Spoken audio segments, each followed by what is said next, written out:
आज छात्र छात्राओं और उनके अभिभावकों के मांग को स्वीकार करते हुए एनसीईआरटी सीरीज शुरू हो रही है।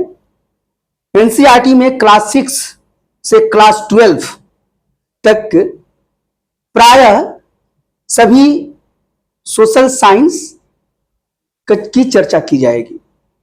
आज जो मैं शुरू करने जा रहा हूं वह सामाजिक विज्ञान यानी सोशल साइंस का हिस्ट्री है और यह क्लास 6 का है। और देखिए ये बुक हमारे हाथ में है और इस पर मैं समझाऊंगा, आप इसे ध्यान से सुनिए। सबसे बेहतर होगा कि आप कृपया, अगर बुक्स आपके पास हो हार्ड कॉपी, यह देखिए एनसीईआरटी की जो बुक है ये हार्ड कॉपी कही जाएगी, तो हो तो आप ये ले लें, पेन और पेपर लेके बैठें। साथ ही साथ अगर ये बुक आपके पास नहीं है तो आजकल तो इंटरनेट का और गूगल का जमाना है और यह जो कंप्यूटर एरा है, तो आप अपने मोबाइल में भी चैप्टर को डाउनलोड करके खोल सकते हैं और इसको देखेंगे तो ज़्यादा फायदा होगा। लेकिन अगर ये दोनों चीज़ आपके पास नहीं है तो आप ध्यान से सुनिए, क्योंकि मैं इस बुक का और प्रत्येक चैप्टर का sentence by sentence, word by word, एक एक शब्द मैं पढ़ूंगा और उसको एक्सप्लेन करूंगा और बहुत ही सहज और सरल तरीके से। आज चूंकि इंट्रोडक्शन है इसलिए इतना मैं चर्चा भी कर रहा हूं, नहीं तो मैं टू द पॉइंट पर आ जाऊंगा, सब्जेक्ट मैटर पाऊंगा। और इसमें आपसे ये कमिटमेंट है कि थोड़ी सी भी इधर उधर की बात नहीं किया जाएगा, बस जो जरूरी है उसी की मैं चर्चा करूंगा। हाँ, ये बताना बहुत जरूरी है कि ये जो एनसीईआरटी है, ठीक है, एनसीईआरटी मतलब कि ये भारत सरकार का ये एक संस्थान है और देखिए यह है national council of educational research and training, राष्ट्रीय शैक्षिक अनुसंधान और प्रशिक्षण परिषद, और इसका जो शॉर्ट फॉर्म है, छोटा रूप है, वही एनसीईआरटी कहा जाता है। तो यह इतना जरूरी है कि जिस क्लास का है, यानी क्लास 6 का, जैसे मैं आज आपको हिस्ट्री पढ़ा रहा हूं, तो क्लास 6 के बच्चों के लिए तो ये इम्पोर्टेंट बहुत है। लेकिन साथ ही साथ वैसे भी जो स्टूडेंट्स हैं जो कि किसी प्रतियोगी परीक्षा की तैयारी करते हैं, तो एनसीईआरटी से ज्यादा कोई उपयोगी अन्य पुस्तक नहीं हो सकती है। एनसीईआरटी को पढ़ना प्राथमिकता है और आप इसको पढ़ेंगे तो देखेंगे कि इसमें आपको क्लास, ये तो कहने का क्लास 6 है, लेकिन जब इसको हम विश्लेषण करेंगे और आप इसमें देखेंगे कि बहुत ऐसी चीजें आएंगी जो कि प्रायः प्रतियोगी परीक्षाओं में या कॉम्पिटिटिव एग्जाम्स में पूछा जाता है। आईएएस का एग्जाम हो, यानी यूपीएससी के एग्जाम हो, या सिविल सर्विसेज उसे बोलते हैं, या पीसीएस लेवल का एग्जाम हो, या एसएससी के एग्जाम हो, रेलवे का एग्जाम हो, इवन जो अभी देखिए उत्तर प्रदेश में जो पुलिस भर्ती में भी क्वेश्चन को ट्विस्ट किया जा रहा है। तो ये सभी परीक्षाएं जो हैं, चाहे छोटे लेवल का हो या बड़े लेवल का, एनसीईआरटी का अगर आप क्लास 6 से और क्लास 12 तक अध्ययन कर लेते हैं तो आपका, मेरा मानना है कि 80% तैयारी हो जाती है, 80%। हाँ, मैं बिल्कुल सही कह रहा हूं। और बाकी 20% के लिए कुछ अन्य किताब आप जरूर पढ़ लीजिए, लेकिन इसको समझिए एक एक बात को, तो इस पर थोड़ा ध्यान से आपको देखना है। देखिए हमारे पास मैप भी है, ये भारत का मैप है, ऐसे इस बुक में भी मैप दिया हुआ है और मैं बताऊंगा कि मैप को आप देखिए, अगर आपके पास बुक है या आप नेट से चैप्टर को डाउनलोड करके देख रहे हैं तो वहां पर आप देखिएगा, और नहीं तो मैं यहाँ पर भी आपको समझाऊंगा, क्योंकि इसमें कई ऐसे चीज आ रहे हैं, जैसे आपको सुलेमान और किरथर पहाड़ियाँ आ रही हैं तो उसके बारे में मैं आपको समझाऊंगा, फिर आपको गारो की पहाड़ियाँ आ रही है तो उसके बारे में समझाऊंगा, फिर आपको नर्मदा नदी के बारे में चर्चा आ रही है तो बताऊंगा, या विंध्य पर्वत के बारे में आ रहा है, तो सब चीज आपको हम समझाने का प्रयास करेंगे। गंगा और सोन नदी का भी चर्चा आया है और सिंधु और उसकी सहायक नदियों की चर्चा आया है, ये सब चीज मैं मैप पर समझाऊंगा, आप इसे समझिएगा।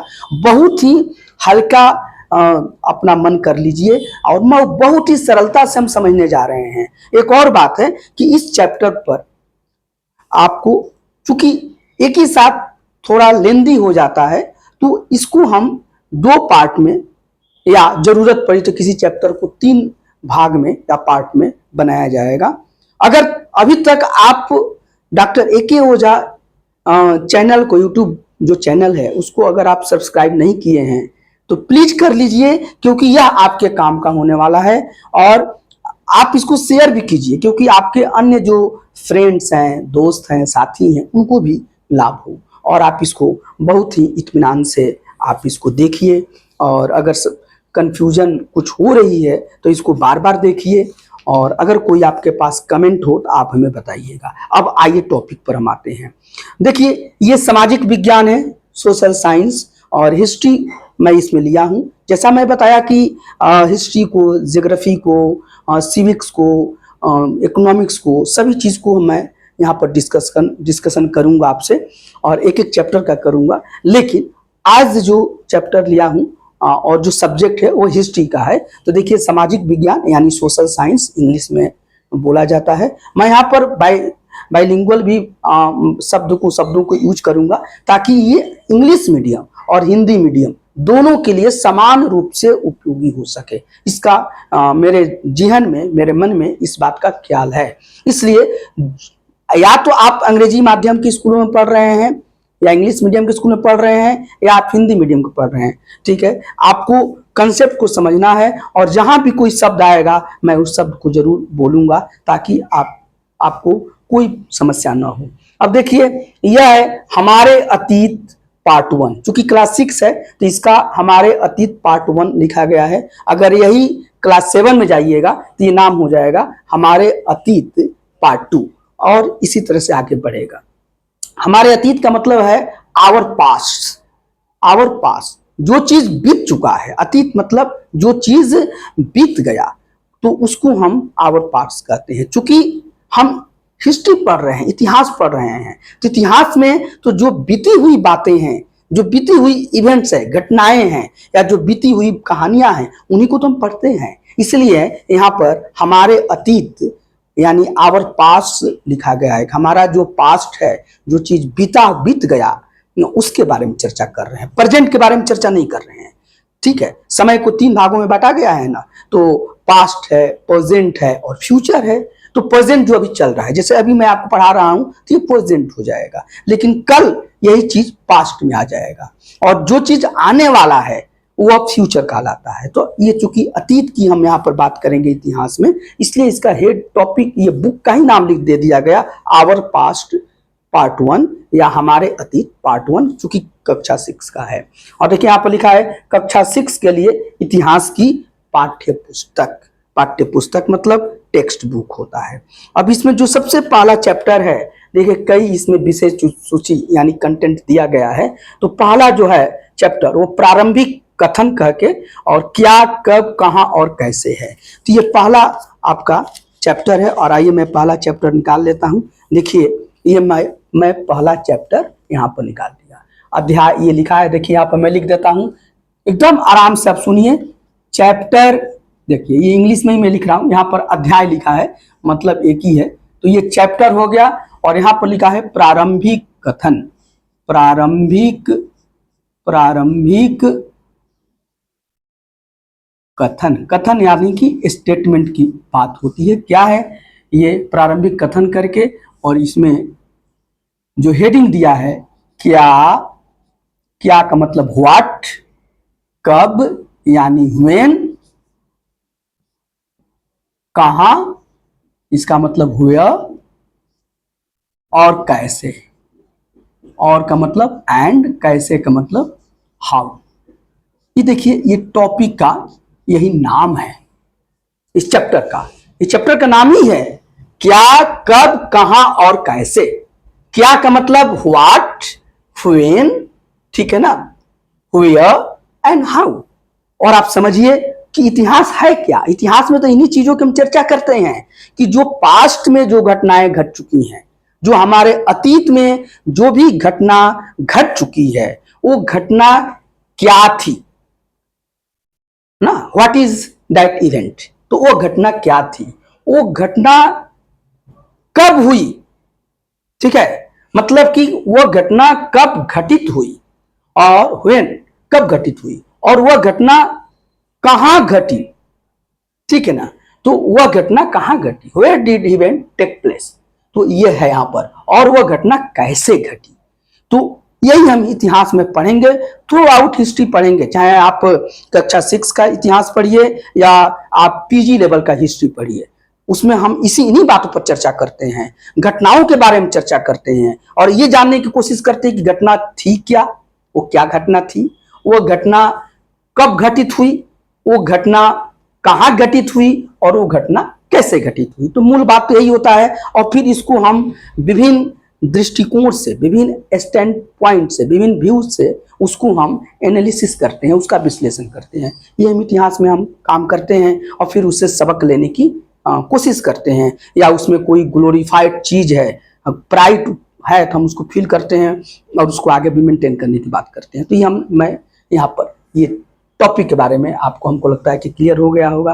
अब देखिए, ये एनसीईआरटी जो किताब ये चला रहा है, ये जो चैप्टर में इसमें पढ़ाऊंगा, तो इसमें प्रायः चूंकि कहानी को इंटरेस्टिंग किया जाए, और ये समझिए कि ये जो टेक्स्ट बुक है, पाठ्य पुस्तक है, यह क्लास 6 के बच्चों के लिए है।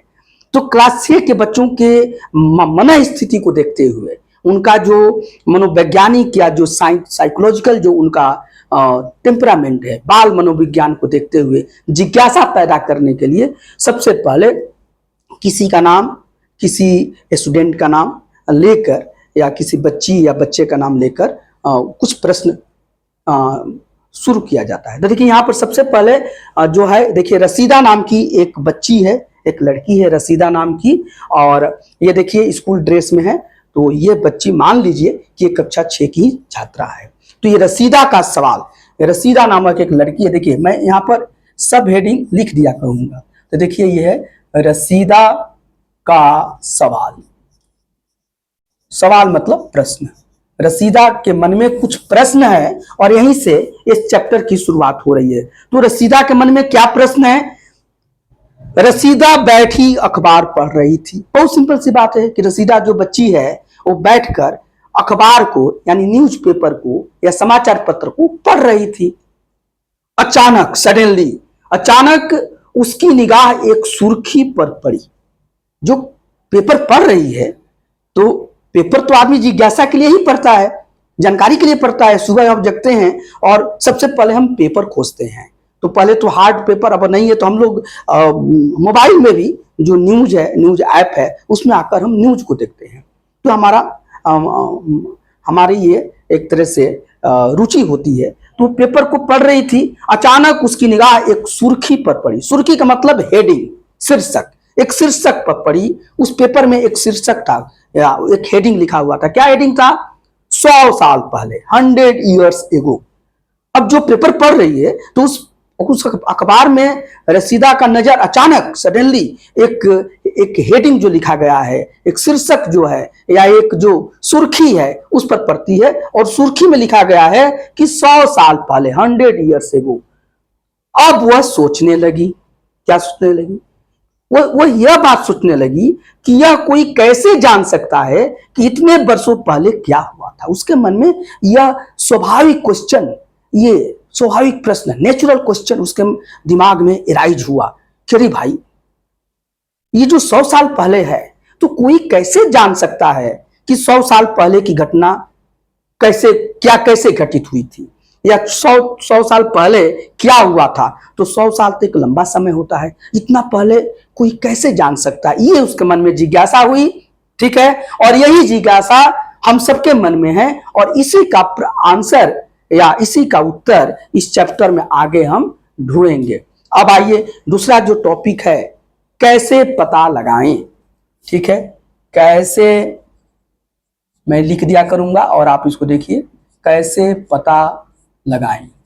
मैं बार बार बोल रहा हूं कि मैं इसको एक एक शब्द को मैं पढ़ रहा हूं, इसलिए आपके पास अगर बुक नहीं भी है तो आप ध्यान से सुनकर इसे समझ सकते हैं कि देखिए कैसे पता लगाएं। दूसरे पर हम आ गए। रसीदा वाली बात हमने चर्चा कर दिया कि रसीदा एक अखबार पढ़ रही थी। अखबार पढ़ते ही अचानक उसकी नजर अखबार की एक सुर्खी यानी कि एक हेडिंग या एक शीर्षक पर पड़ी। उस शीर्षक पर लिखा था 100 साल पहले। अब उसके मन में यह प्रश्न आया, अरे भाई, इतने वर्षों पहले क्या हुआ था यह कोई कैसे जान सकता है, ये उसके मन में प्रश्न आया उठा। अब हम टॉपिक को, इस बात को आगे बढ़ाते हैं। अब देखिए कैसे पता लगाएं। क्या है, यह जानने के लिए कि कल क्या हुआ था। अगर हम शॉर्ट टाइम में जाने कि कल कल यानी कि यस्टरडे क्या हुआ था, यह जानने के लिए क्या कर सकते हो, तुम रेडियो सुन सकते हो, टेलीविजन देख सकते हो, या फिर अखबार पढ़ सकते हो। सिंपल सी बात है कि अगर हम कल की बात को जानना चाहते हैं, यस्टरडे की बात को जानना चाहते हैं, तो बहुत सिंपल सी बात है कि हम रेडियो को सुन लें, हम टेलीविजन को देख लें, या हम अखबार को पढ़ लें। आजकल तो नेट के जमाना है, नेट पर आके गूगल करके हम देख सकते हैं कि कल क्या हुआ था। साथ ही यह जानने के लिए कि पिछले साल क्या हुआ था, एक साल पहले, ठीक है ना, तुम किसी ऐसे व्यक्ति से बात कर सकते हो जिसे उस समय की स्मृति हो।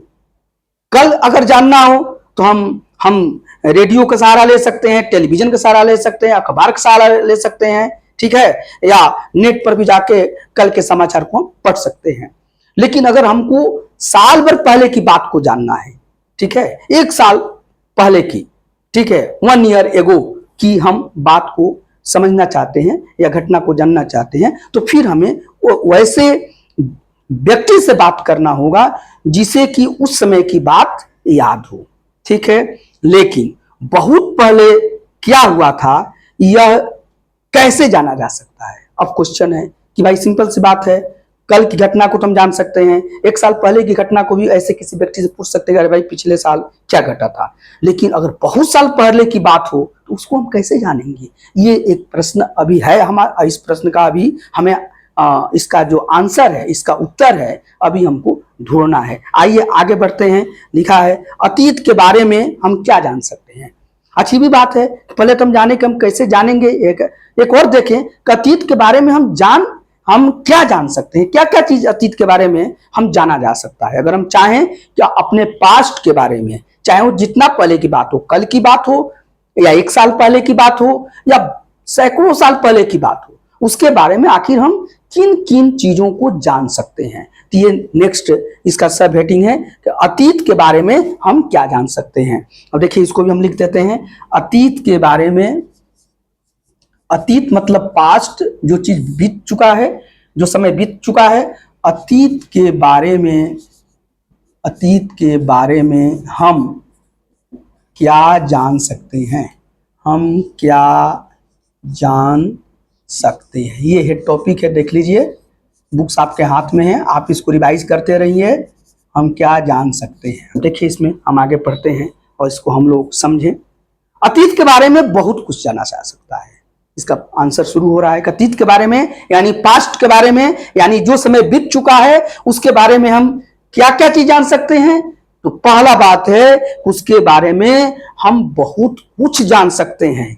जैसे फॉर एग्जाम्पल लोग क्या खाते थे, उस समय के लोग किस चीज को खाते थे, ठीक है, कैसे कपड़े पहनते थे, वो लोग कैसे कपड़े पहनते थे और किस तरह के घरों में रहते थे, हम जान सकते हैं। यानी कि अतीत के बारे में हम बहुत कुछ जान सकते हैं। अतीत के रोटी, कपड़ा और मकान के बारे में हम जान सकते हैं, ठीक है ना। रोटी का मतलब कि लोग क्या खा सकते थे, कपड़ा का मतलब क्या पहनते थे, और लोग किस तरह के घरों में रहते थे। देखिए इस पर एक पिक्चर भी आया था, रोटी, कपड़ा और मकान।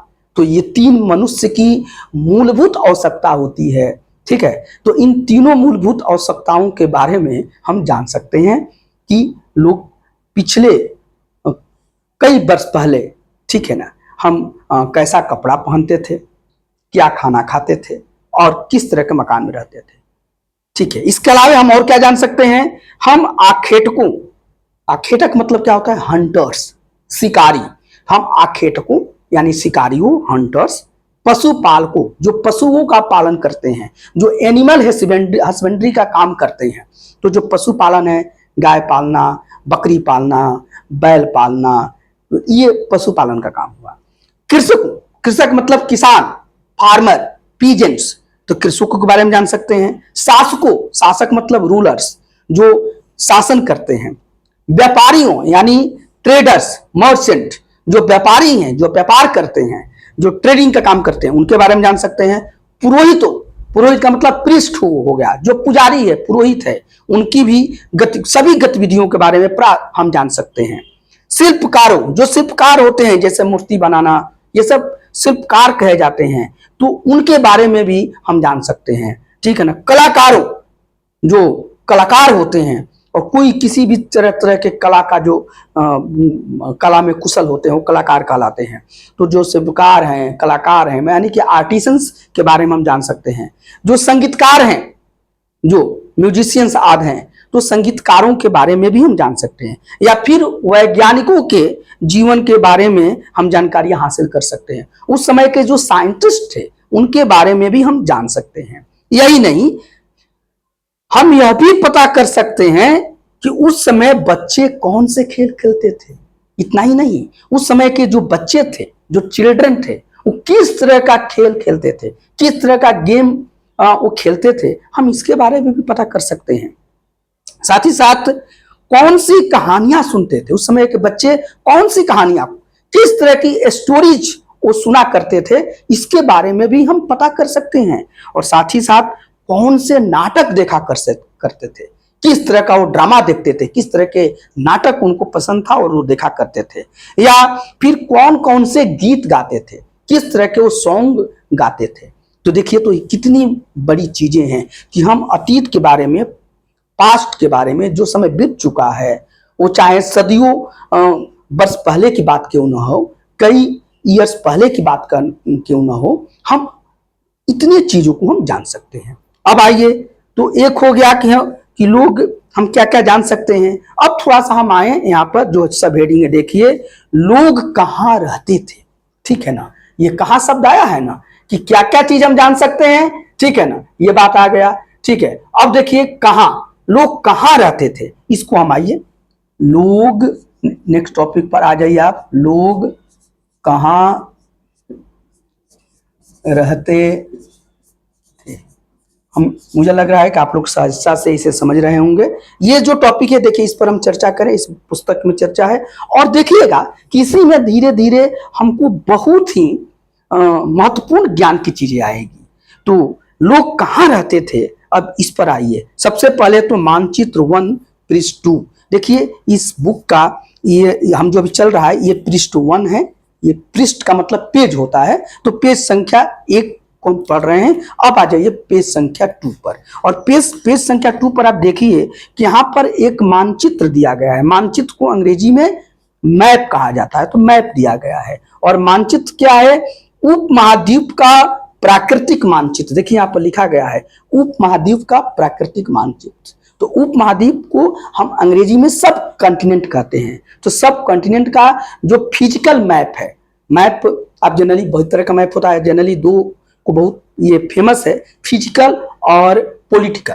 तो एक राजनीतिक मानचित्र होता है और एक प्राकृतिक, या इसी को हम फिजिकल मैप कहते हैं। तो ये उपमहाद्वीप, अब मैं आपको समझाऊंगा कि उपमहाद्वीप क्या होता है, मैं तुरंत आ रहा हूं। और देखिए, यहां पर भी जो मैप मैं रखा हूं, यह भारत का ये प्राकृतिक मानचित्र है, तो इसी से हमको मतलब है, तो यहाँ पर भी रखा गया है, इसका भी मैं उपयोग करूंगा। तो सबसे पहले तो इस मैप पर थोड़ा सा आप आ जाइए, इस पेज को, मैप को अपने सामने रख लीजिए। अगर आपके पास ये बुक हो तो बुक के माध्यम से रखिए, अगर बुक नहीं हो तो फिर आप जो मोबाइल वगैरह है उसमें उस चैप्टर को डाउनलोड किए तो उसको देख लीजिए। अगर वो भी नहीं हो तो मैं समझा रहा हूं और बहुत आसानी से एक एक बात समझाऊंगा, उसको समझने का प्रयास कीजिए। मैं इस मैप को भी आपके सामने दिखाऊंगा और इस मैप का भी सहारा लूंगा। तो सबसे पहले देखिए, इसमें क्या है, नर्मदा नदी का पता लगाओ। अब देखिए, इस पर चर्चा आएगा, एक शब्द आ गया, नर्मदा नदी का पता लगाओ। तो ये चीज बहुत इंपॉर्टेंट है। और नर्मदा नदी देखिए, यहाँ पर लिखा है, ये नर्मदा नदी है, देखिए, यही देखिए नर्मदा नदी बुक्स में यहाँ दिखाया गया है, ठीक है। और ये देखिए नर्मदा नदी, यहाँ पर आपको मैं ये दिखा रहा हूँ, आ जाइए और इस नर्मदा नदी को देखिए। देखिए, ये नर्मदा नदी है, यहाँ पर आ रही है, ठीक है।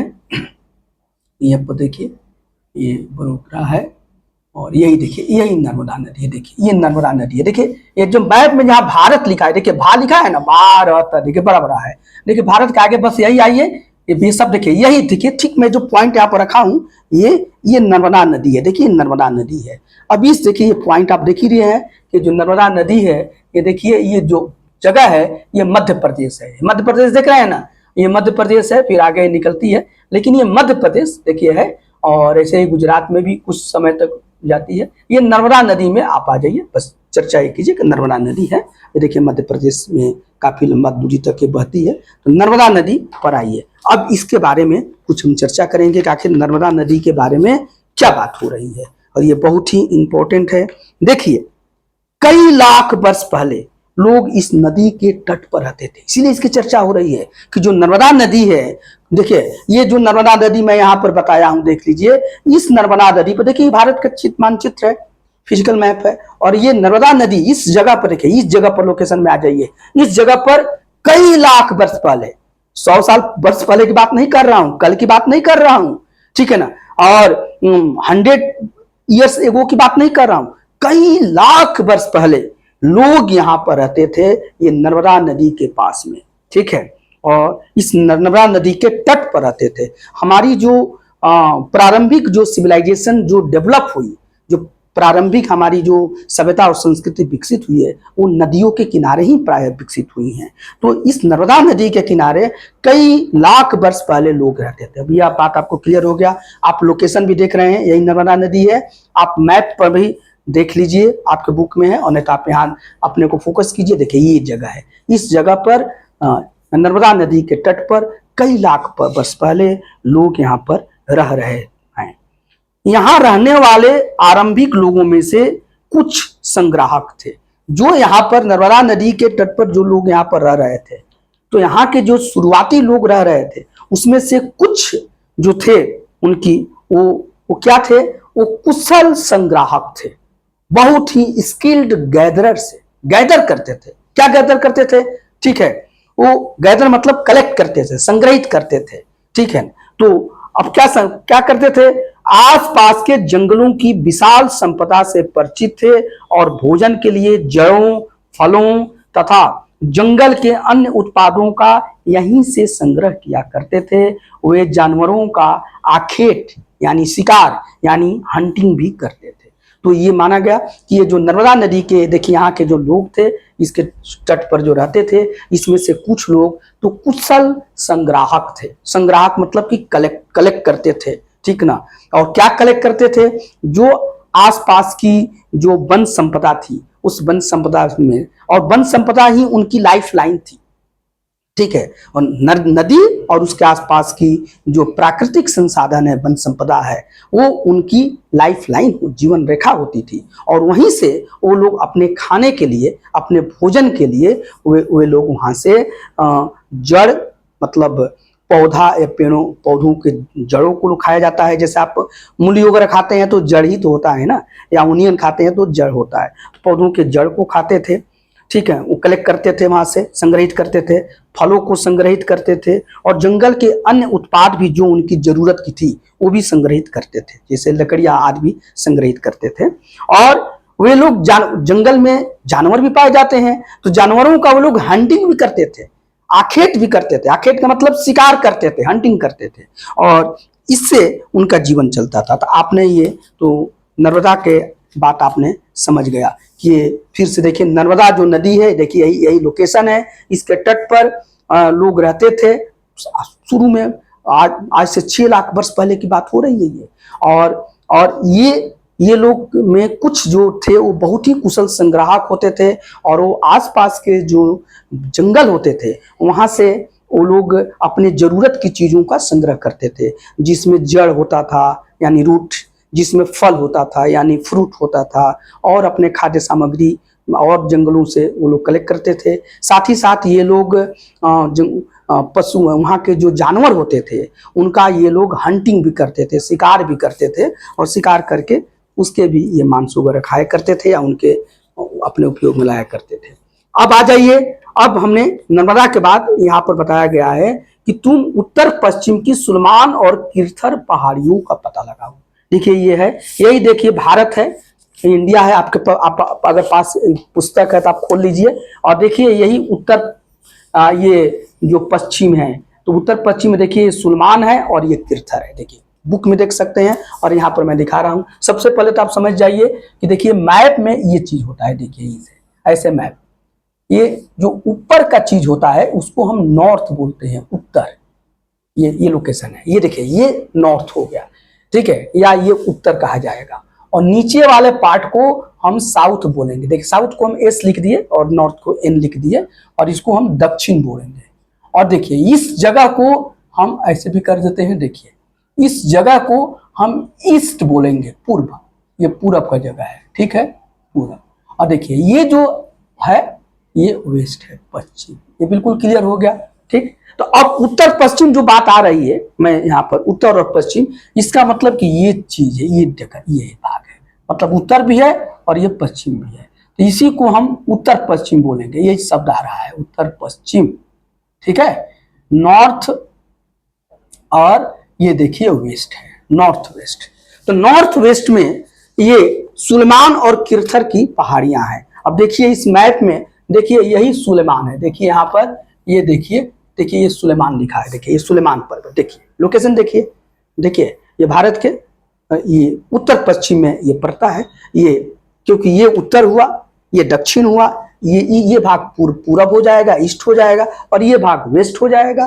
तो यही देखिए सुलेमान की पहाड़ियां है। ठीक इसके थोड़ा साउथ में और थोड़ा सा वेस्ट होते हुए ये किरथर है, देखिए। तो ये सुलेमान है और एक किरथर है। तो यहाँ पर आप लोकेशन देख लिए, ये पहाड़ियां हैं। और इन पहाड़ियों में क्या होता था कि इसी क्षेत्र में कुछ ऐसे स्थान थे जहां 8000 वर्ष पूर्व स्त्री पुरुषों ने सबसे पहले गेहूं और जौ की फसलों को उपजाना शुरू किया। कि ये भारत के, ये देखिए हमारे जो देश है, ये उपमहाद्वीप है, भारत, इंडियन सब कॉन्टिनेंट जो है, इसके जो उत्तर और पश्चिम में सुलेमान और किरथर की पहाड़ियां हैं, यहाँ पर 8000 वर्ष पहले, ठीक है, स्त्री पुरुष जो है सबसे पहले गेहूं यानी व्हीट और जौ यानी बार्ली का खेती शुरू किया। तो ये बहुत इंपॉर्टेंट बात है। ये देखिए गेहूं और प्लस बार्ली, जौ देखिए, और अंग्रेजी में इसको बार्ली कहते हैं, ठीक है। तो इंग्लिश मीडियम बच्चों को दिक्कत नहीं होगा कि व्हीट और बार्ली या गेहूं और जौ सबसे पहले यहाँ के लोगों ने उपजाना शुरू किया। कितनी इंपॉर्टेंट बात हो गई कि 6 लाख वर्ष पहले की बात हमने कहा, नर्मदा के आसपास ये जो नर्मदा था, ठीक है ना, यहाँ पर। और अब आ जाइए भारत के उत्तर पश्चिम, जो भारतीय जो महाद्वीप है उसके उत्तर पश्चिम में ये देख रहे हैं कि सुलेमान और किरथर की पहाड़ियां हैं।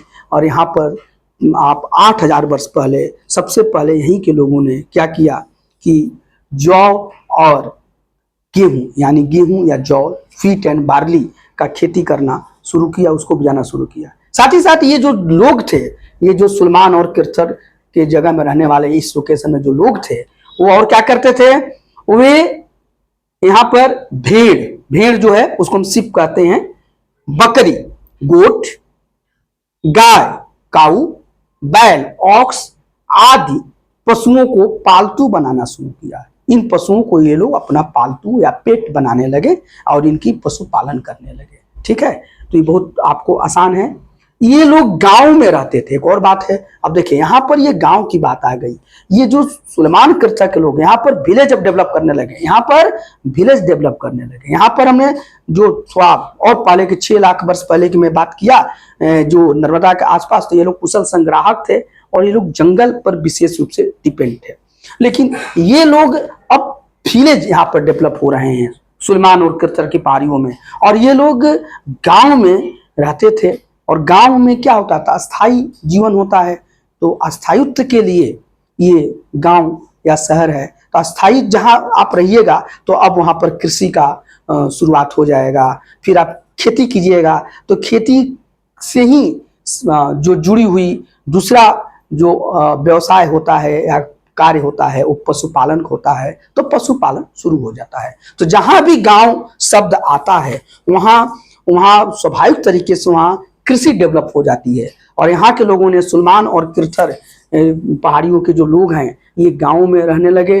फिर ये लोग, ये जो घटनाक्रम है ये 8000 वर्ष पहले की मैं चर्चा कर रहा हूँ। और इसके बाद ये लोग सबसे पहले यहाँ के लोगों ने गेहूं, ये देखिए गेहूं और जौ, व्हीट एंड बार्ली को उपजाना शुरू किया, ठीक है ना। और जैसी फसल है और भी चीज उपजाते हैं, लेकिन ये मुख्य रूप से गेहूं और जौ की यहाँ चर्चा आ रही है। साथ ही इन लोगों ने पशुपालन करना शुरू किया, जिसमें मुख्य रूप से भेड़ें थी। भेड़ मतलब शिप्स का पशुपालन करते थे, बकरी का करते थे। आज भी देखिए ये जो जगह है यहाँ की, कश्मीर वगैरह, यहाँ भी आज भेड़ और बकरी पाले जाते हैं, तो आज भी यहाँ पर मिलते हैं। गाय और बैल का पालन करते थे, तो ये सब पशुओं का पालन होता था। आज भी इन जगहों पर जाइएगा तो ये पशु आपको मिल जाएंगे। इसके साथ साथ देखिए, अब आइए उत्तर पूर्व में गारो तथा मध्य भारत में विंध्य पहाड़ियों का पता कीजिए। अब दो जगह की हम आपसे चर्चा करेंगे। उत्तर पूर्व क्या है, यही जगह हो जाएगा उत्तर पूर्व? नहीं, देखिए ये उत्तर है और ये पूर्व है, ठीक है। तो ये उत्तर पूर्व है। देखिए ये जो जगह है, ये जगह उत्तर पूर्व है। उत्तर को आप नॉर्थ कीजिए और इसको ईस्ट कीजिए, तो ये नॉर्थ ईस्ट है। तो नॉर्थ ईस्ट में, उत्तर पूर्व में आप आ जाइए और यहां पर देखिए कि आप गारो की पहाड़ियों को देखिए। और देखिए यही यहाँ पर ये गारो, देखिए मेघालय आप देख रहे हैं, यहाँ पर देखिए गारो की पहाड़ियां हैं, मतलब यहाँ पर गारो हैं, खासी है, जानतिया पहाड़ियां हैं। तो हम गारो की चर्चा कर रहे हैं। देखिए यही गारो है। देखिए आपको क्लियर होना चाहिए, ये उत्तर पूर्व में है ना। ये देखिए भारत का उत्तर पूर्व का भाग है, तो ये मेघालय है। यहाँ गारो पहाड़ियां, यहाँ पर गारो के साथ साथ खासी और जैंतिया भी है। तो आप गारो की पहाड़ियों की हम चर्चा कर रहे हैं कि ये गारो पहाड़ियों में आ जाइए और फिर विंध्य पर्वत का पता लगाइए। ये देखिए नर्मदा है, ठीक इसके थोड़ा ऊपर देखिए ये आपका विंध्य पर्वत है। देखिए ये विंध्य पर्वत है, देखिए ये विंध्य पर्वत का ये एरिया है। तो ये विंध्य पर्वत ये मध्य भारत में है। देखिए ये मध्य भारत है, मध्य प्रदेश, ये मध्य भारत है। तो मध्य भाग में ये देखिए मध्य भारत में, भारत का जो मिडिल पास्ट है, वहां पर विंध्य पर्वत पर अपने को आप फोकस कीजिए। और देखिए ये रेड में लिखा भी है। और यहाँ पर ये देखिए मेघालय है, यहाँ पर गारो है। तो बिल्कुल आपको लोकेशन क्लियर हो गया है। आपके बुक्स में भी यहाँ पर देखिए दिया गया है। देखिए विंध्य पहाड़ियां यहाँ पर लिखा गया है और यहाँ पर देखिए ये गारो है।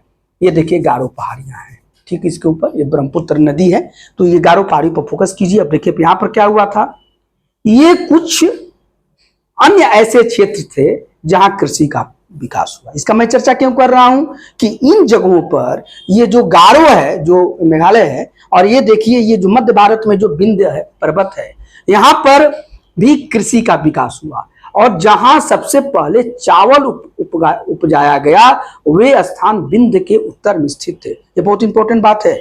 यहाँ पर आप गेहूं और जौ की बात आ गए कि गेहूं और जौ की मैंने आपको चर्चा किया। और गेहूं और जौ जो है वो सुलेमान और किरथर के पहाड़ियों में ये सबसे पहले उपजाया गया।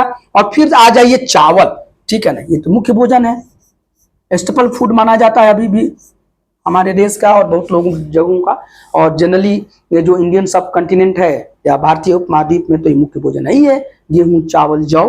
तो यहाँ पर जो विंध्य का जो क्षेत्र है, ठीक है, और विंध्य के उत्तर में जो स्थित जो स्थान है, वहां पर सबसे पहले चावल उपजाया गया। राइस, चावल को हम राइस कहते हैं, तो ये उपजाया गया। तो ये बात आपको क्लियर हो गया होगा। अब थोड़ा सा देखिए, हमने अभी आपको नर्मदा की चर्चा किया, ठीक है ना, ये नर्मदा है देखिए। फिर हमने ये सुलेमान और किरथर की चर्चा किया।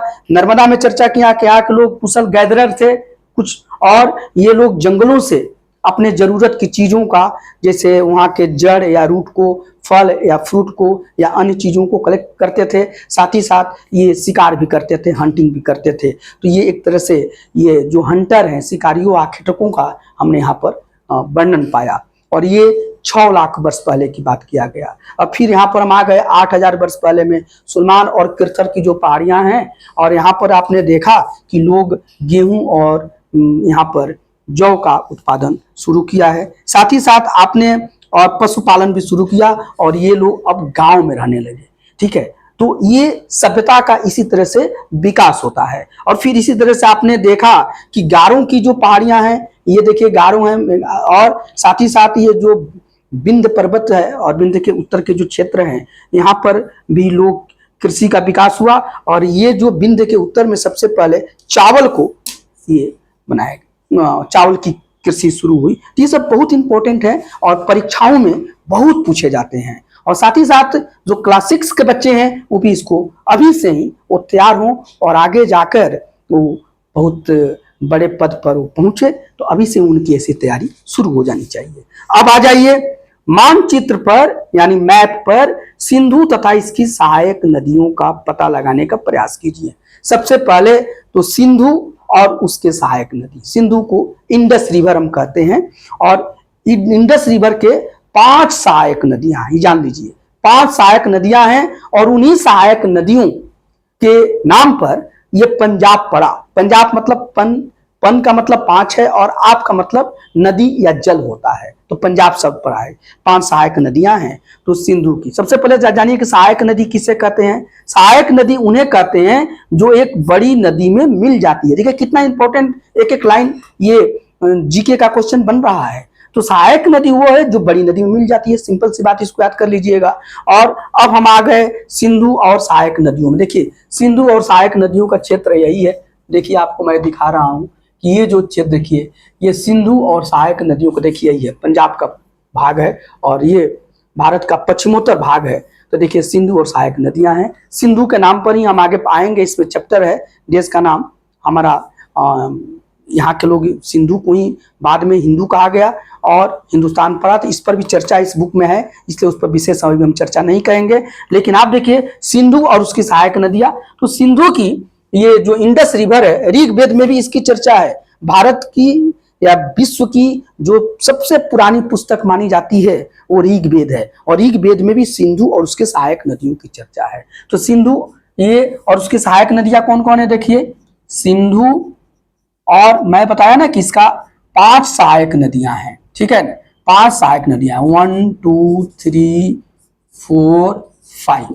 और देखिए सिंधु की जो सहायक नदी है इसको याद कर लीजिए, ये बहुत पूछा जाता है। एक है झेलम, ठीक है, झेलम। और देखिए झेलम को प्राचीन ग्रंथों में ऋग्वेद में, और इस झेलम का ही नाम जो है वह वितत्सा कहा गया है। बहुत पूछता है मैचिंग में, वितत्सा ये थोड़ा एक्स्ट्रा है, वितत्सा है। इसको यूनानी लोग हाइडेस्पिस भी कहते थे, क्योंकि इसी झेलम नदी के किनारे प्राचीन आपको पुरु का या पोरस का और सिकंदर का युद्ध हुआ था। तो वो लोग अपने ग्रंथों में, सिकंदर यूनान से आया था, तो वो लोग अपने किताबों में अपने टेक्स्ट में झेलम को हाइडेस्पिस कहा है। तो एक ये जानकारी की बात है। और ऐसे ऋग्वेद में या प्राचीन ग्रंथों में प्राचीन नाम जो झेलम का है वो वितत्सा है। दूसरा जो नदी है वो देखिए चेनाब है। सब साथी में एक के बाद मैं क्रम में दे रहा हूं। ये सिंधु की सहायक नदियां हैं, और चेनाब को ही आपको जो पुराना प्राचीन नाम है अस्किनी है। देखिए चेनाब को अस्किनी कहा जाता था। कई बार यहाँ तक कि आईएएस के एग्जाम में, सिविल सर्विसेज, यूपीएससी के एग्जाम में ये सब क्वेश्चन पूछे जाते हैं। तो आप लोग इसको अभी से याद कर लीजिए। ये पुस्तक में नहीं दिया है, लेकिन मैं आपको ये बता रहा हूं कि अभी चर्चा आ रही है, तो बस इतना पढ़ लीजिए। इसी तरह से देख लीजिए कि फिर ये रावी नदी है, तीसरी नदी रावी, और रावी नदी को ही परुसनी कहा गया है। परुसनी प्राचीन ग्रंथों में रावी का प्राचीन नाम क्या है, ये देखिए, ये प्राचीन नाम है, ओल्ड नेम, प्राचीन ओल्ड नेम है। देखिए, और ये जो है नया नाम है, ये जो है नया नाम, अभी वर्तमान का जो नाम हम कह रहे हैं ये नया, न्यू, ये नया नाम है और प्राचीन है, तो परुसनी कहते हैं। और यही परुसनी नदी के तट पर, रावी नदी के तट पर, ठीक है, आपको दशराज्य युद्ध हुआ था, 10 राजाओं का युद्ध हुआ था, और उसी में भरत जन जीता था। तो इसीलिए कहा जाता है कि इस देश का नाम भारत पड़ा। तो ये बहुत बड़ी बात है। तो इसी नदी पर दशराज्य युद्ध हुआ था, ठीक है ना, ये ऋग्वेद में चर्चा है, उसमें भरत जन जीता था, इसलिए भारत देश को भारत कहा गया। और भी कई कारण होते हैं, लेकिन ये चर्चा है। तो ये परुसनी नदी है। और इसके साथ ही साथ आप देख लीजिए कि जो रावी के बाद सतलुज नदी है, सतलज या सतलुज नदी है, इसको सुतुद्री कहा गया है। इसको प्राचीन नाम जो है सुतुद्री है, सतलुज का, बहुत ही भी इंपॉर्टेंट है। और ये देखिए ब्यास नदी है, अभी वर्तमान में ब्यास नदी है। और ब्यास नदी को प्राचीन हमारे शास्त्रों में, ग्रंथों में, ऋग्वेद में विपाशा कहा गया है। देखिए अभी भी एक अभिनेत्री का नाम भी विपाशा बसु है, तो ये ब्यास का नाम है, ब्यास नदी का ही नाम विपाशा। प्राचीन ओल्ड नेम है ब्यास का बिपाशा। तो ये बहुत इंपॉर्टेंट है, इसको आप अभी जान लीजिए और इतना तो आप याद कर ही सकते हैं कि ये प्राचीन, ये नया नाम है झेलम, बितत्सा, चेनाब, अस्कनी, रावी, परसनी, सतलुज, सतुद्री और ब्यास बिपाशा। और चर्चा में जो भी इंपॉर्टेंट चीज आएगा मैं आपसे बताता चलूंगा। अब यहाँ पर इन नदियों की क्यों बात हो रही है? सिंधु जो इंडस नदी है और उसके 5 सहायक नदियां हैं। सहायक नदी उसे कहते हैं जो बड़ी नदी में जाकर मिल जाती है। तो ये सभी नदियां जाकर बड़ी नदी में मिलती है सिंधु में, तो ये सहायक नदियां हैं। तो अब यहां पर इसकी चर्चा इसलिए हो रही है कि 4700 वर्ष पूर्व, 4700 वर्ष पूर्व नहीं, तो ये 4700 यानी कि 4700 ईयर्स एगो, ठीक है ना, कि मैं चर्चा पर चल रहा हूं। अब आप अपने को 4700 वर्ष पूर्व चलिए। देखिए, सबसे पहले हमने जो शुरू किया, जो कुशल गैदरर थे, जो संग्राहक थे, वो बात 6 लाख वर्ष पूर्व की बात किया। फिर हमने कहा कि गांव में आप आइए, गांव का जो डेवलपमेंट होता है, तो मैं ये चर्चा किया आपसे 8000 वर्ष पहले की। अब टाइम थोड़ा सा घट रहा है, अब 4700 वर्ष पहले माने 5000 के आसपास की बात आ रही है। तो 4700 वर्ष पहले यानी कि ये 4700 ईयर्स एगो अब आ जाइए। और यहां पर आप देखते हैं कि नदियों के किनारे अब नगर यानी टाउन डेवलप होने लगे। ये अर्बनाइजेशन की चर्चा आ गई। आपसे कोई पूछेगा कि सबसे पहले अर्बनाइजेशन कब हुआ, शहरीकरण कब हुआ, शहरों का विकास कब हुआ, तो ये 4700 वर्ष पहले है। और किस तरीके से आप आगे बढ़ रहे हैं, कहने को तो क्लास 6 की किताब है, लेकिन आप देखिए कुशल संग्राहक 6 लाख वर्ष पहले, ठीक है। फिर गांव और कृषि का विकास, जो संग्राहक है वो हंटर है, वो शिकार करते हैं जंगलों में जंगलों से कलेक्ट करते हैं अपने जरूरत की चीजों को, खाद्य पदार्थों को, ठीक है। लेकिन उसके बाद जब गांव का डेवलपमेंट होता है तो 8000 वर्ष पहले की चर्चा आ गई सुलेमान और किरथर की पहाड़ियों या फिर गारो आदि की पहाड़ी जगहों पर, ठीक है, पहाड़ियों में। और या फिर आपने देखा कि जो बिंद है और उसके जो आसपास के जगह हैं उसके उत्तर में, ठीक है, गेहूं, जौ, चावल, ये सब का खेती की चर्चा हमने किया। अब आ गया शहर का उद्भव कि शहर कब डेवलप हुआ हमारे। ये तो पूरी भारत की बात नहीं हो रही है, विश्व की भी चर्चा है कि सबसे पहले 4700 वर्ष पहले, ठीक है ना, ये सिंधु और इसकी जो ये सहायक नदियां हैं, इनके आसपास 4700 वर्ष पहले ये शहरों का विकास यहाँ पर पाया जाता है, नगरों का विकास। नगर यहाँ पर सबसे आरंभिक नगर यहाँ पर फले फूले, इसके पहले कहीं नगर की चर्चा हमें नहीं मिलती है, ठीक है। तो ये बहुत इंपॉर्टेंट बात है, आप इसको नोट कीजिए और इसीलिए यहाँ पर चर्चा है। और यही सिंधु घाटी, यही सिंधु और आसपास के जगहों पर सिंधु घाटी सभ्यता या जिसे हड़प्पा सभ्यता बोलते हैं उसका डेवलपमेंट हुआ है। तो वही यहाँ पर उसी की चर्चा हो रही है, लेकिन इस पर अलग से चैप्टर बनाया गया है, तो उसमें हम आएंगे। बस अभी इतना जानिए कि 6 लाख वर्ष पहले आपसे जो हमने चर्चा किया कि नर्मदा के तट पर यहाँ पर कुशल संग्राहक पाए गए हैं और ये लोग जंगलों से अपने खाद्य पदार्थ को कलेक्ट करते थे, साथ ही साथ ये शिकार करते थे। 8000 वर्ष पूर्व ये आपने देखा कि सुलेमान और किरथा की पहाड़ियां इस जगह पर, ठीक है ना। फिर ये गारो हैं और ये बिंद क्षेत्र है। यहाँ पर क्या हुआ कि आपने देखा कि यहाँ पर गांवों का डेवलपमेंट होता है, कृषि होती है, पशुपालन यहाँ पर शुरू हो जाता है। और यहाँ पर सबसे पहले गेहूं, जौ और चावल, मैं बार बार इसका चर्चा कर चुका हूं, तो आप इसे देखिए। अब आ जाइए शहरों के विकास पर, नगरों के विकास पर। तो यह 4700 वर्ष पहले कहां पर, सिंधु और उसके सहायक नदियों के आसपास। यही सिंधु और उसके सहायक नदी यानी सिंधु, सहायक नदी झेलम, चेनाब, रावी, सतलुज और ब्यास के आसपास नगरों का विकास होता है। आरंभिक नगर सबसे पहले अर्लीस्ट टाउन यहाँ पर पाए जाते हैं और यहाँ पर होता है। इसी के साथ साथ देखिए गया, देखिए गंगा और इसकी सहायक नदियों के किनारे, देखिए ये गंगा है, देखिए यहाँ पर ये गंगा आ गई है, ये उत्तर प्रदेश में, देखिए ये गंगा है, देखिए यही गंगा है, गंगा नदी, देखिए ये गंगा है, ये देखिए एरिया देखिए, और गंगा, और यहाँ पर देखिए सोन है, इसकी सहायक नदी जो है सोन है। तो गंगा और सोन नदी के किनारे तथा समुद्र तटवर्ती इलाकों में, ये समुद्र है, देखिए ये समुद्र है, भारत 3 जगहों से तो समुद्र से घिरा हुआ है। देखिए ये हिंद महासागर, इंडियन ओशन, ये अरब सागर है, अरबियन सी, और ये बंगाल की खाड़ी है, बे ऑफ बंगाल, ये समुद्र है। भारत 3 जगह से समुद्र से घिरा हुआ है, इसीलिए भारत को पेनिनसुला बोला जाता है। जो जगह 3 जगहों से समुद्र से घिरा हो वो पेनिनसुला कहा जाता है। तो ये चर्चा में आपको मैं बता रहा हूं। तो ये जो तटवर्ती जगह है, और साथ ही साथ ये देखिए गंगा और उसकी सहायक नदी यानी सोन जो है उसके आसपास, ठीक है ना, क्या होता है, यहाँ पर शक्तिशाली राज्य का डेवलपमेंट होता है, राज्य का विकास होता है। नहीं, कितनी कंटिन्यूटी में चल रहा है कि सबसे पहले संग्राहक जो आखेटक होते हैं और जंगलों से संग्रह करते हैं, उसके बाद देखिए गांव पर चर्चा आ गए। संग्राहक की जो चर्चा हमने किया वो 6 लाख वर्ष पहले किया, गांव की जो चर्चा किया आपसे वो 8000 वर्ष पहले की बात किया, और उसके बाद शहर या नगर का विकास हुआ तो ये हुआ 4700 वर्ष पहले, और अब आप आ जाइए 2500 वर्ष पहले, ठीक है।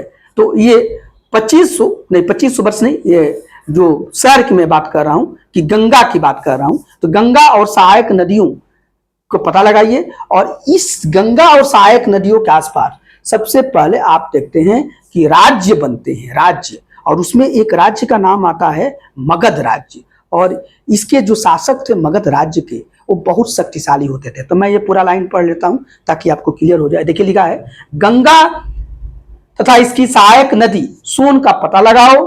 गंगा के दक्षिण में इन नदियों के आसपास का क्षेत्र प्राचीन में मगध, वर्तमान बिहार नाम से जाना जाता था। बिहार में है, वर्तमान जो मगध है अभी बिहार में है, तो मगध नाम से जाना जाता था। इसके शासक बहुत शक्तिशाली थे और उन्होंने एक विशाल राज्य स्थापित किया। देश के अन्य हिस्सों में भी ऐसे राज्यों की स्थापना की गई। तो यही इंपॉर्टेंट बात है कि यह गंगा और सोन के नदियों के आसपास सबसे पहले प्राचीन राज्य का विकास होता है। उसमें एक मगध राज्य है जो वर्तमान में बिहार में पड़ता है, एट प्रेजेंट वो बिहार में मगध राज्य पड़ता है। तो मगध राज्य है और उसके शासक बहुत शक्तिशाली थे। मगध राज्य का जो सबसे पहला राजवंश हुआ वो हर्यक वंश हुआ। उसी का राजा का नाम बिंबिसार था और फिर उसका लड़का अजातशत्रु बना। उसी का लड़का उदयन बना जिसको पाटलिपुत्र जो शहर है बसाने का श्रेय दिया जाता था। और बिंबिसार और अजातशत्रु थे, तो अजातशत्रु के ही समय में सबसे पहला बुद्ध की बुद्धिस्ट काउंसिल होती है, ठीक है ना। प्रथम बौद्ध परिषद यहाँ पर होता है जो गिरिब्रज यानी राजगृह में होता है जो बिहार में है। तो इसकी चर्चा है। साथ ही साथ यहाँ पर देख लीजिए कि देश के कुछ अन्य हिस्सों में भी ऐसे ही राज्यों की स्थापना हुई। उसमें बनारसी काशी वगैरह राज्य भी है, ये सब बहुत प्राचीन राज्य है। वैशाली संघ था, बज्जी संघ था, सबसे पुराना गणतंत्र वहां पर पाया जाता है। ये तमाम चीजें हम धीरे धीरे आपको बताते चलेंगे, अभी सिर्फ आपको उत्सुकता को जगा रहे हैं।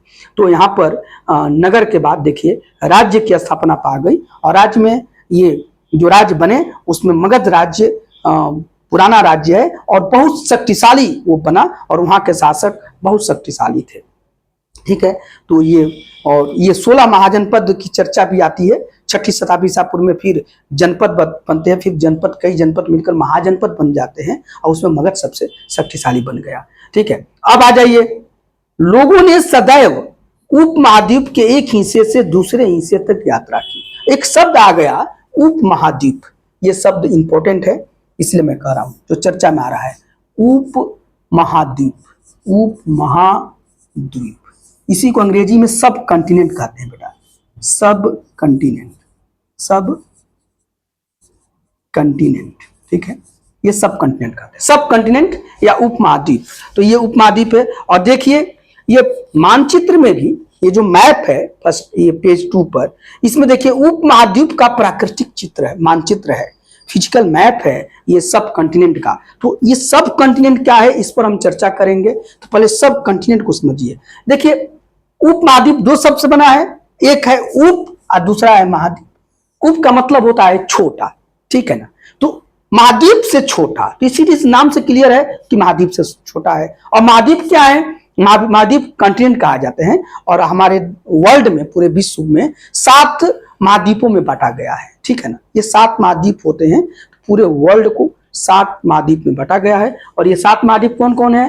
तो एशिया है, देखिए, अफ्रीका है, नॉर्थ अमेरिका है, साउथ अमेरिका है, इसके बाद देखिए ऑस्ट्रेलिया है, और ये देखिए यूरोप है, और एक अंटार्कटिका है। तो इतने ये महाद्वीप है। फिर क्रम में देख लीजिए कि एशिया सबसे बड़ा ये महाद्वीप है, इसके बाद अफ्रीका है, इसके बाद आप देख रहे हैं कि ये नॉर्थ अमेरिका और साउथ अमेरिका है, फिर अंटार्कटिका है, इसके बाद यूरोप है, और इसके बाद आपका ऑस्ट्रेलिया है। ऑस्ट्रेलिया सबसे छोटा है, ठीक है ना। कभी कभी लोग आजकल यूरेशिया भी बोलते हैं, एशिया और यूरोप को मिला के यूरेशिया शब्द बोल देते हैं, तो ये तो अलग बात हो गई। लेकिन ये 7 महाद्वीप है। तो ये उपमहाद्वीप जो है इन महाद्वीपों से छोटा भाग है। और ये किसे कहा जाता है? तो जनरली दक्षिण एशिया को कहा जाता है, कि जो दक्षिण एशिया है, भारत जो है दक्षिण एशिया में पड़ता है। तो दक्षिण एशिया जो है, और दक्षिण एशिया में कौन कौन देश आ जाते हैं? तो अभी देखिए दक्षिण एशिया में आज का जो भारत है, आधुनिक भारत, पाकिस्तान, बांग्लादेश, ये सब लिखा है किताब में। पाकिस्तान, बांग्लादेश, नेपाल, भूटान, ठीक है, और इसी के साथ साथ देख लीजिए श्रीलंका। तो ये इंडिया देख ही रहे हैं, देखिए यहाँ पर भूटान भी है, यहाँ पर ये देखिए ये नेपाल भी है, ये देखिए ये बांग्लादेश भी है, तो ये सब है, अफगानिस्तान भी